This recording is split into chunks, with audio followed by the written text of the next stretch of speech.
Praise the lord. దేవునికి మహిమ కలుగును గాక. షాలోమ్. నమ్ముట నీ వలనైతే నమ్మువానికి సమస్తము సాధ్యమే అనే వాక్యము బైబిల్ మనకి ఈ విధంగా తెలియజేస్తుంది.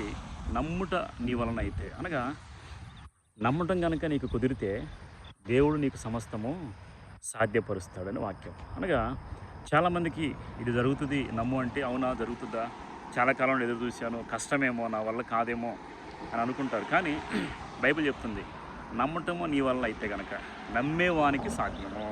అంటే దీని అర్థము నేను సమస్తం సాధ్యపరుస్తాను, నాకు సమస్తం తెలుసు, నువ్వు నా దగ్గరకు వచ్చేసి అన్నీ చేస్తానని దేవుడు ఎప్పుడు చెప్పలేదు. కానీ ఈవెన్ నువ్వు నా దగ్గరకు వచ్చినా నీకు నమ్మకం లేకపోతే నేనేమి చేయలేదు. కాబట్టి నమ్మటం నీ వల్ల అయితే సమస్తము అంటే ఇది అవుతుందా, మరి పిల్లలు లేక చాలా కాలమైంది, నాకు 100 years వచ్చాయి, లేదంటే ఇంకో సమస్య, ఏ సమస్య ఎప్పటికీ మరి ఏ సమస్య అయినా కానీ మనకి కష్టం అనిపించవచ్చు. కానీ దేవుని వాక్యం సెలవిస్తుంది నమ్మటం గనక నీ వల్ల అయితే, నమ్ముట నీ వల్ల అయితే నమ్మువానికి సమస్తము సాధ్యమే.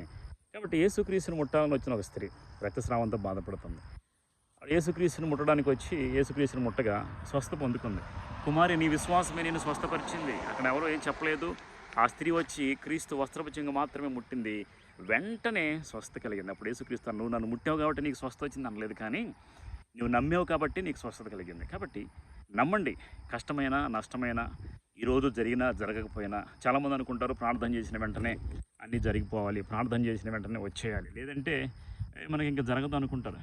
కానీ ఒక విషయం ఏంటంటే ప్రార్థన చేసిన వెంటనే జరగాలని లేదు, కానీ దేవుడు తన సమయంలో తన ఉద్దేశము మన పట్ల ఎప్పుడుందో చూసుకొని ఆ టైంలోనే దేవుడు మన పట్ల కార్యం చేస్తాడు. కాబట్టి సమయం వచ్చేంతవరకు ఎదురు చూడండి, నమ్మండి, విశ్వసించండి, దేవుని కృపలో ఎదురు చూడండి.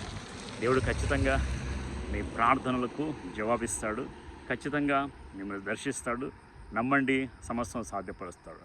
మిమ్మల్ని దీవించి ఆశీర్వదించి సాధ్యపరిచే విశ్వాసం మీకు అనుగ్రహించబడు.